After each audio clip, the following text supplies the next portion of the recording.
akhirnya browsing gereja yang tidak menghendaki perceraian, dan di situ saya temukan gereja Katolik.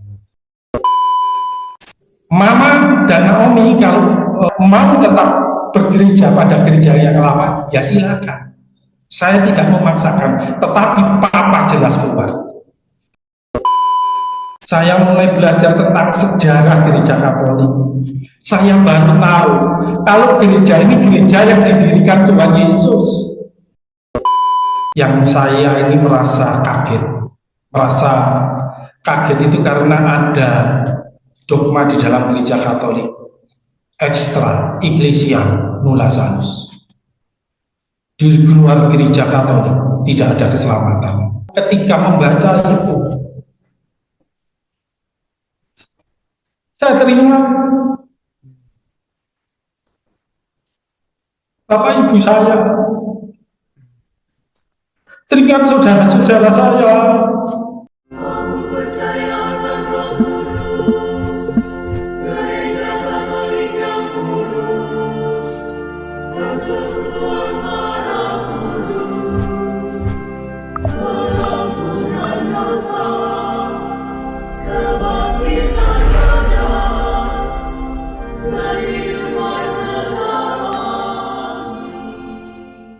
Salve sahabat Katoliko keren, kembali lagi dalam program Cerita Katoliko episode ke-23.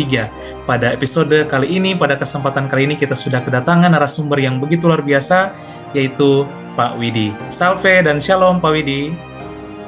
Halo, salve Mas Putra. Iya, apa kabarnya Pak? Baik. Iya. Dan sahabat Katoliko keren, pada kesempatan kali ini Pak Widi akan menceritakan bagaimana sih perjalanan panggilan dari Pak Widi yang begitu luar biasa hingga akhirnya Pak Widi terpanggil menjadi seorang Katolik. Boleh Pak Widi perkenalan diri dulu dari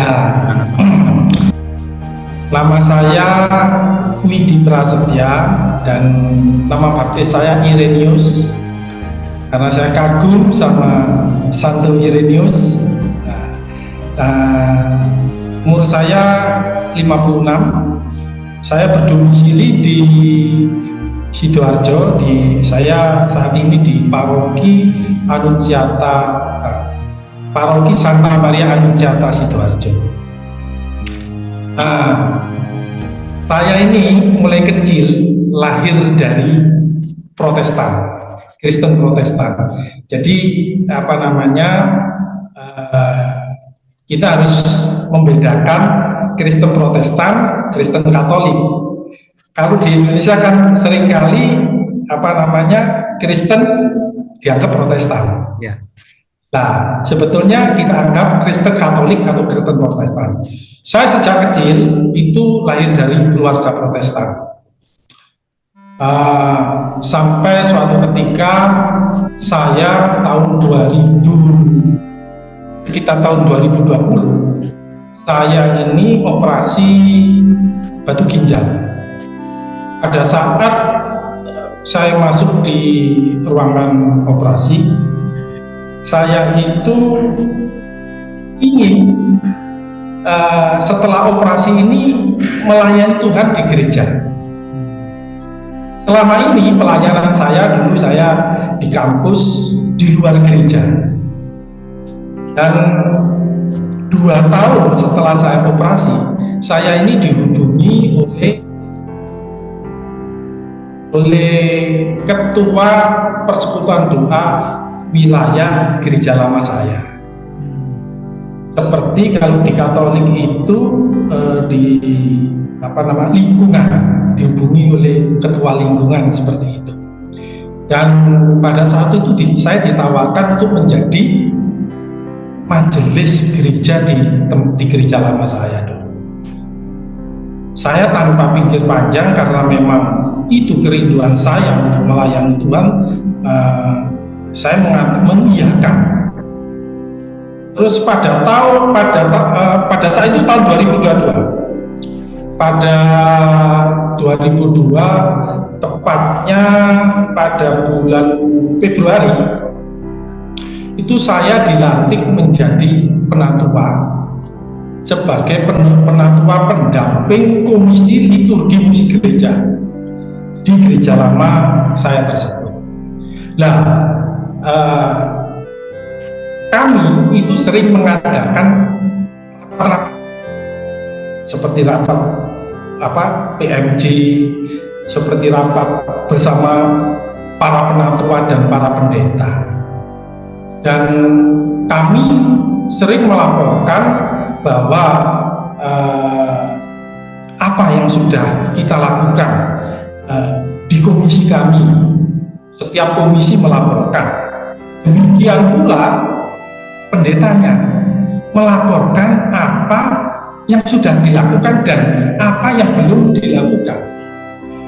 Pada saat itu pendeta melaporkan akan menikahkan orang cerai hidup. Nah, pada saat itu bergumul hati saya. Saya ini protes atau diam saja. Akhirnya tiba-tiba saya menyatakan saya tidak setuju karena bertentangan dengan firman Tuhan yang berada di Injil Markus 10 ayat 1 sampai 12 itu menjelaskan tentang ceraian. Juga di dalam Matius, di dalam Injil Lukas. Dan itu Tuhan Yesus sendiri yang mengucapkan, karena setiap barang siapa yang menceraikan istrinya atau suaminya itu menikah lagi itu berzina. Sehingga waktu itu saya mengatakan saya tidak setuju dengan gereja menikahkan orang cerai hidup karena ini sudah melanggar firman Tuhan. Lah, pada saat itu rapat itu ditunda karena sudah larut malam, sehingga saya disarankan untuk mengikuti webinar itu lewat Zoom juga yang diadakan gereja yang sama tapi berada di Banyuwangi di luar Sidoarjo. Saya mengikuti seminar itu. Saya waktu itu bertanya pembicara, pendeta senior yang ada di gereja lama saya, dasarnya apa gereja ini menikahkan cerai hidup? Pembicara itu mengatakan bahwa dasar firmannya di dalam perjanjian baru apa? Saya tanya demikian. Pendeta itu mengatakan kalau saya mengatakan dasarnya nanti perang-perangan ayat, Pak. Terus pada waktu itu saya tidak puas. Saya menuangkan di grup penatua dan pendeta. Saya tidak puas dengan jawaban pembicara ini. Ya, apalagi di akhir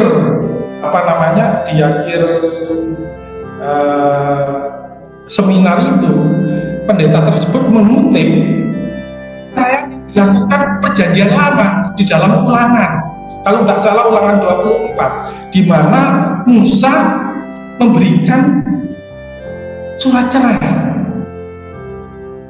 Saya waktu itu saya tulis di mana di WA grup itu. Loh, itu sudah dijawab di dalam Markus 10 1 ayat 12.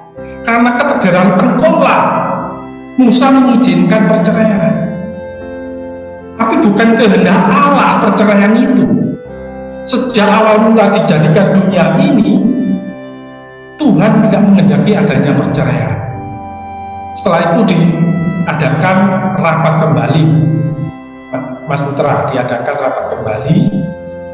Pada waktu itu ya saya tidak setuju gereja menikahkan pernikahan cerai hidup karena tidak ada dasarnya. Ketika saya mengatakan ini dasarnya apa? Ada salah satu penatua yang mengatakan begini, Pak Widi, dasarnya kita ini mengasihi dan menolong. Saya jawab, mengasihi dan menolong itu baik, itu ajaran Tuhan Yesus, tetapi yang tidak melanggar firman Tuhan. Akhirnya tidak ada yang bisa menjawab. Saya minta firman Tuhan kan kalau di Protestan itu sola scriptura, kalau tidak ada ayatnya tidak percaya. Makanya saya minta ayat. Ternyata mereka tidak ada bisa yang menjawab. Setelah itu diadakan voting dalam forum itu. Dari sekian penatua itu, mayoritas penatua setuju gerejanya menikahkan orang cerai itu. Yang abstain mungkin beberapa orang, yang tidak setuju hanya saya saja. Dan detik itu pula saya menyatakan keluar untuk menjadi penatua. Ini ya, itu kesaksian itu sudah saya tulis di dalam buku saya ini. Jadi saya takut ketika saya ditabib di perguruan penatua itu, pendeta itu ketika tangannya menumpangkan tangan di kepala saya, itu bukan saya anggap manusia, tetapi saya anggap sebagai Tuhan Yesus. Dia mengatakan, saudara akan menjaga jemaat dari segala pengajaran yang bertentangan dengan kebenaran Alkitab. Oleh karena itu, saya mengundurkan diri ini sebagai tanggung jawab bahwa saya menjaga ajaran yang bertentangan dengan Alkitab. Seperti yang dikatakan oleh pendeta tersebut. Saya merasa takut karena ini kami sudah, apalagi pendeta mengatakan dalam peneguhan itu dalam nama Bapa, Putra dan Roh Kudus, Allah Tritunggal Maha Kudus. Jadi saya takut pada saat itu. Saya takut.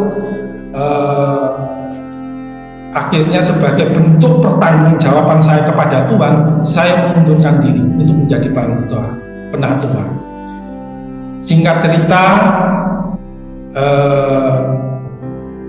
setelah saya mengundurkan secara lisan, hari minggunya itu pas kebaktian itu kebetulan juga kok minggu kelima, saya semuanya sudah saya pati, saya izin dengan tertulis, pengunduran diri secara tulis saya serahkan kepada gereja, buku, sertifikat, terus seragam, semuanya saya serahkan ada gereja. Saya menyatakan mengundurkan diri secara tertulis. Pada saat Zoom itu kan istri dan anak saya juga mendengarkan. Dan pada waktu itu saya mengatakan saya harus keluar dari gereja ini. Karena gereja itu seharusnya identik dengan ajaran Kristus. Tetapi kalau sudah menyimpang dari ajaran Kristus, saya harus keluar. Saya katakan kepada anak saya namanya Naomi, Mama dan Naomi kalau mau tetap bergereja pada gereja yang lama, ya silakan. Saya tidak memaksakan, tetapi Papa jelas keluar. Tetapi tunjukkan Mama dan Naomi sudah mendengar apa yang menjadi pertanyaan Papa tidak terjawab. Anak saya bilang begini, kan kita mulai dari nol lagi. Saya katakan, Papa tidak masalah dari nol lagi. Kita akan bertumbuh di gereja yang lama ini.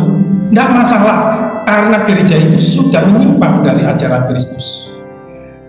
Tapi saya bingung ke gereja mana. Saya harus bergereja. Kalau saya ke gereja yang sama, yang Protestan, kemungkinan juga sama. Memang ada gereja Protestan yang masih teguh dengan pendiriannya tidak menikahkan cerai hidup. Tapi dalam perjalanan waktu itu bisa berubah. Beda dengan gereja Katolik yang mempunyai hierarki. Oleh karena itu, saya akhirnya browsing gereja yang tidak menghendaki perceraian, dan di situ saya temukan gereja Katolik. Akhirnya saya ke paroki setempat di kota kami, Sidoarjo. Kami ke sekretariat. Saya ditanya sama sekretariat, Saya mau ketemu dengan Romo. Ada apa, Pak? Namanya siapa, Pak Widi? Saya dari gereja sebelah. Ada perlu apa dengan Romo? Saya mau konsultasi dan sharing. Oh iya Pak, jadwal dulu. Waktu itu hari Senin, hari Jumat, saya dijadwalkan bertemu dengan Romo setempat. Dan pada jam 9, saya sebelum jam 9 saya sudah datang ke paroki tersebut. Dan saya bertemu dengan Romo, dan istri saya itu menitipkan, nanti kalau ketemu Romo tolong tanyakan kenapa Katolik itu mendoakan arwah. Oh iya, setelah itu saya bertemu Romo, saya berbincang-bincang, terus saya juga tanya tentang pernikahan. Oh ya, memang di Katolik ini tidak ada perceraian, apalagi menikahkan orang cerai hidup. Jadi tidak ada pernikahan perceraian di dalam gereja Katolik. Apapun alasannya tidak ada. Nah, hati saya berbinar-binar. Ini yang saya cari. Saya tidak tahu, gereja Katolik itu tidak tahu. Memang sejak kecil saya ini di gereja Protestan. Saya tidak tahu. Setelah itu saya tanya, Romo, ini ada istri saya bertanya, kenapa gereja Katolik itu mendoakan arwah? Romo itu menjelaskan, Katolik itu mempunyai 3 pilar iman: kitab suci, tradisi suci, dan magisterium. Saya kaget, saya ini merinding, saya kayak cerita. Saya kaget, saya itu hanya kitab suci saja, tidak ada tradisi suci, tidak ada magisterium.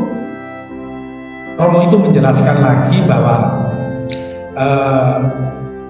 tradisi suci itu tradisi iman, bukan adat istiadat, tetapi tradisi iman yang diajarkan oleh Tuhan Yesus kepada para murid kepada para muridnya lagi sampai sekarang, sampai di gereja-gereja Katolik sekarang. Saya kaget, kok bisa seperti itu, mata rantainya tidak terputus di dalam gereja Katolik. Terus saya tanya lagi, dasarnya apa gereja Katolik menikahkan? Dasarnya apa gereja Katolik mendoakan arwah?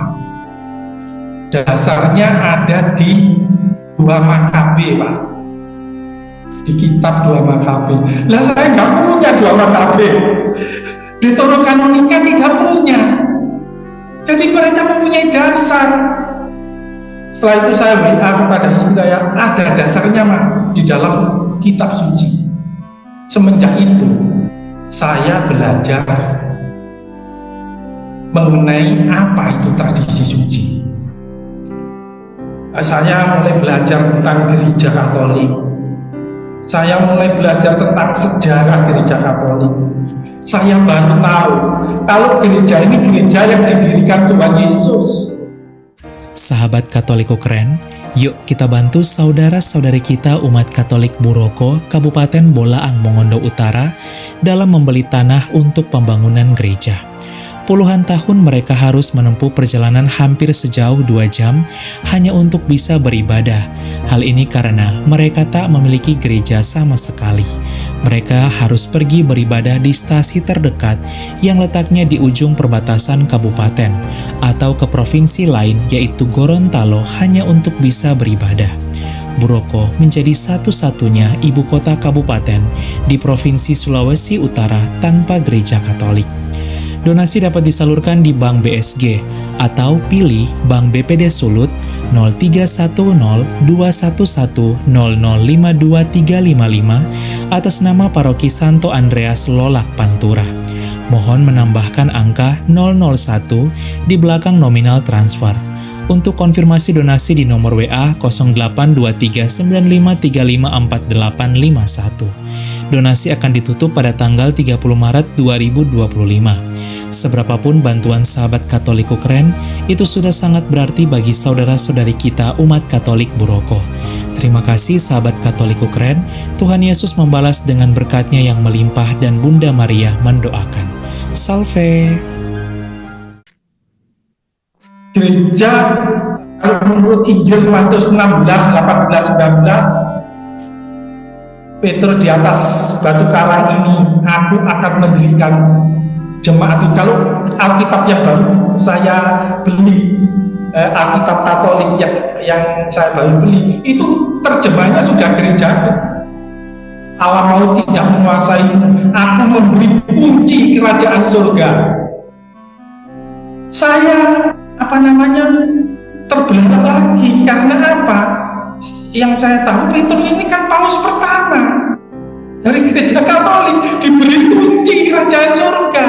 Dan saya berpikir, oh ternyata saya ini tidak hanya percaya Yesus sebagai Tuhan dan Juru Selamatnya, saya percaya, tetapi Tuhan sudah menyediakan gerejanya, satu-satunya gereja yang didirikan oleh Kristus. Saya belajar tentang sejarahnya. Ternyata gereja ini berdiri kurang lebih tahun 34 Masehi pada saat pencurahan Roh Kudus. Saya setiap kali tidur Mas Putra, setiap kali saya tidur itu berpikir dalam hati saya, besok itu apa ya yang harus saya cari? Saya ingin tahu. Saya ingin tahu semuanya.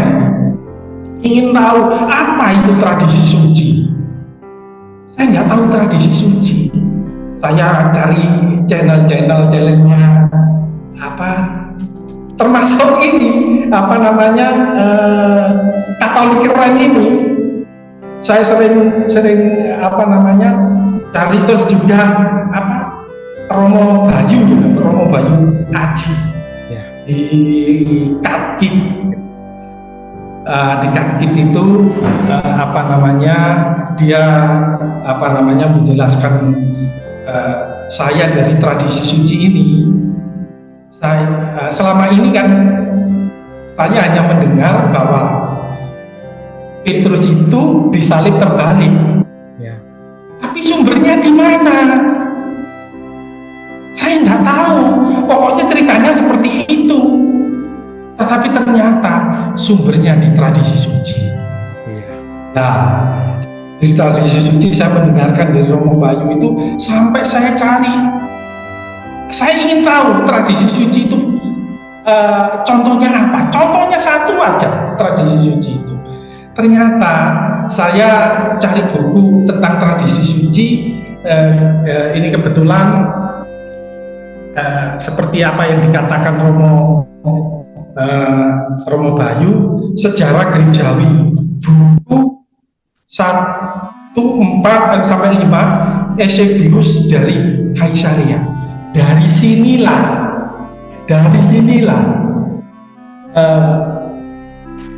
kita tahu bahwa Petrus disalib terbalik. Terus saya kaget lagi, Mas Putra. Yang menulis Injil Lukas itu bukan muridnya Tuhan Yesus. Ternyata yang menulis Injil Markus itu bukan 12 murid itu. Dari mana tahunya? Dari tradisi suci. Ternyata yang menulis Markus itu muridnya Petrus, namanya Markus. Yang menurut Lukas itu muridnya Paulus. Saya semakin tertarik. Saya semakin tertarik mengenai tradisi suci itu, sampai saya itu karena saya ini sudah umur segini, kalau mendengar itu kadang-kadang lupa. Akhirnya saya tulis tentang tradisi suci. Jadi dari romo-romo itu saya tulis supaya saya tidak lupa. Supaya tidak lupa. Jadi ketika kalau umpamanya saudara-saudara saya bertanya tentang kekatolikan, saya tinggal buka saja. Iya. Jadi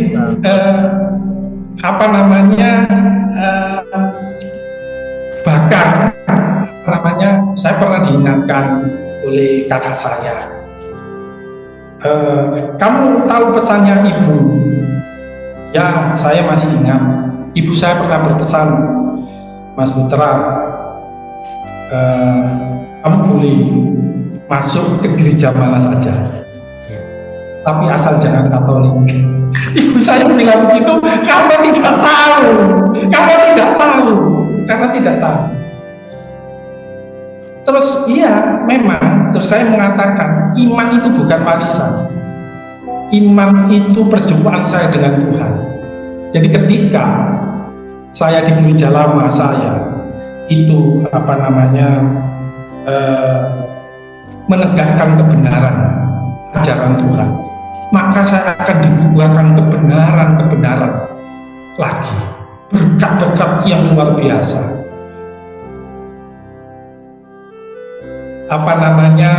Akhirnya saya ikut katekumen. Jadi saya bertiga. Saya punya anak satu. Anak saya juga sudah dewasa, sekitar umur 27 tahun. Itu saya, anak saya, dan istri saya itu katekumen di paroki Maria Annunziata Sidoarjo selama 1 tahun. 1 tahun. Di tahun berapa? Kenapa? Pak Widi katekomen di tahun berapa, Pak? Tahun 2022 Desember. Jadi tahun 2024 saya baru setahun Menjadi baru Katolik. setahun jadi Katolik. Resmi jadi Katolik itu 1 tahun. Iya, luar biasa, Pak. Tapi Pak Widi justru lebih Katolik daripada kita yang sudah lahir Katolik ini, karena biasanya mereka yang menjadi Katolik saat dewasa itu memang luar biasa pendalaman iman mereka, seperti itu Pak Widi. Pak Widi, dari semua ajaran Katolik itu setelah Pak Widi diterima ya Pak ya, karena Gereja Katolik juga mengakui baptisan dari sebelumnya ya Pak. Penerimaan bukan dibaptis lagi ya waktu itu. Ya, tapi istri saya dibaptis lagi. Oh, dibaptis lagi. Karena istri saya Protestan dari aliran karismatik mungkin. Oh iya. Iya. Dan setelah Pak Widi menjadi Katolik, kemudian menjadi orang Katolik, ajaran Katolik apa yang paling menyentuh bagi Pak Widi selain tadi Pak Widi ceritakan tentang Katolik yang menentang perceraian, kemudian tentang tradisi dan lain sebagainya. Ada lagi nggak ajaran Katolik yang? Wah, banyak sekali tentang ajaran Katolik yang yang saya ini merasa kaget itu karena ada dogma di dalam Gereja Katolik, extra ecclesia nulla salus. Di luar Gereja Katolik tidak ada keselamatan. Saya merinding kalau berbicara itu. Namun saya ketika membaca itu, saya terima Bapak Ibu saya, teringat saudara-saudara saya.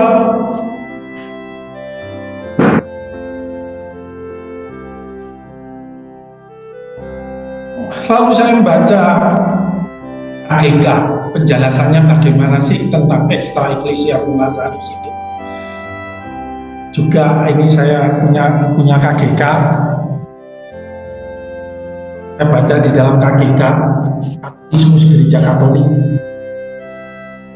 Terus saya juga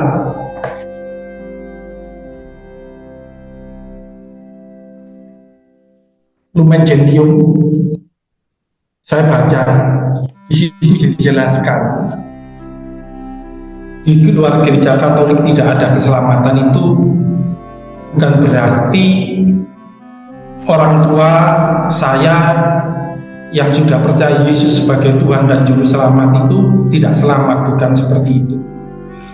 Kalau orang tua saya ini tidak mengetahui tentang gereja Katolik, tidak ada yang memberitakannya, tetapi dengan hati nuraninya dia melakukan apa yang diajarkan Tuhan Yesus, dia bisa selamat. Bisa selamat. Itu kata-kata bisa. Tetapi kalau orang Katolik pasti selamat. Tentunya Katolik yang melakukan firman Tuhan, ajaran Katolik loh, bukan Katolik-Katolikan gitu. Jadi maksudnya itu seperti itu. Itu yang membuat saya ini menemukan sesuatu yang selama ini saya tidak dapatkan. Jadi kalau tadi dikatakan Matius 16, 18, 19, Petrus diberi kunci kerajaan surga. Itu nyambung dengan ekstra eklesia mula salus ini. Karena apa? Di gereja inilah ajaran yang diajarkan Kristus. Di gereja yang didirikan Yesus, yang diketuai oleh Petrus inilah yang mengajarkan tentang kebenaran. Oleh karena itu, saya memberitakan hal ini kepada saudara-saudara saya. Karena saya ingat di Yehezkiel ya, di buku saya ini ada di Yehezkiel. Kalau kita ini sudah mengetahui kebenaran, Yehezkiel berapa ya, lupa saya.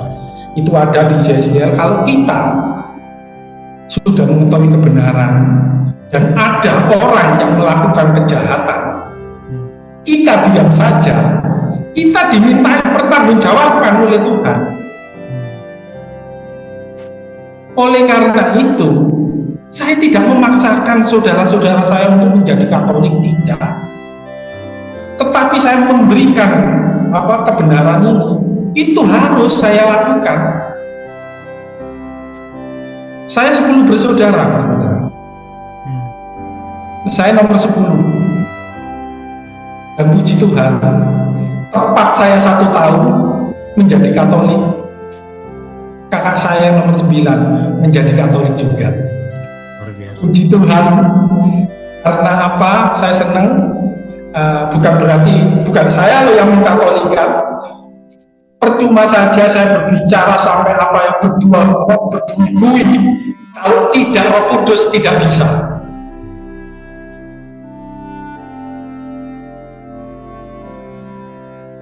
Iya. Kalau bukan Roh Kudus tidak bisa, Mas Putra. Iya. Luar biasa Pak Widi. Pak Widi, ini kita masih ada waktu 5 menit dan tak terasa sharing kita sudah mau selesai. Luar biasa sharing dari Pak Widi yang begitu menyentuh dan menguatkan. Dan ini yang terakhir, apa sih pesan dari Pak Widi untuk umat Katolik Indonesia atau sahabat Katolik Ukraina yang lagi nonton saat ini? Silakan Pak Widi. Iya, pesannya sayang kalau kita sebagai orang Katolik, di mana gereja itu kaya, gereja Katolik ini kaya. Saya baca di buku CAP. Saya kebetulan ikut CAP, gitu loh. Itu dikatakan Katolik itu seperti raksasa yang tertidur. Sayang, karena apa? Karena kalau kita melihat ajaran Katolik itu nyambung, Tuhan Yesus itu nyambung. Waktu kemarin ada acara di lingkungan kami ya, saya tanya kepada romo saya, romo itu mengatakan, saya ditabiskan siapa, itu nanti bisa nyambung kalau diurut. Itu loh, kekuatan gereja Katolik itu berada di dalam sejarah, di dalam mata rantai yang tidak pernah terputus. Jadi sayang kalau kita sebagai orang Katolik tapi tidak memahami tidak memahami ajaran yang begitu kaya. Kita bisa melalui tradisi suci, kita bisa tahu bahwa siapa sih bapak ibunya Bunda Maria. Dalam Alkitab enggak ada. Jadi saya tahunya kalau orang tuanya Bunda Maria itu ya dari tradisi suci. Itulah pesan saya. Jadi belajarlah tentang kekatolikan. Kalau kita sebagai orang Katolik bukan hanya Katolik yang nggak mengerti tentang ajarannya, tetapi belajarlah. Sekarang kan ada internet, buka bisa itu. Jadi buka bisa ajaran-ajaran tentang Katolik yang luar biasa itu.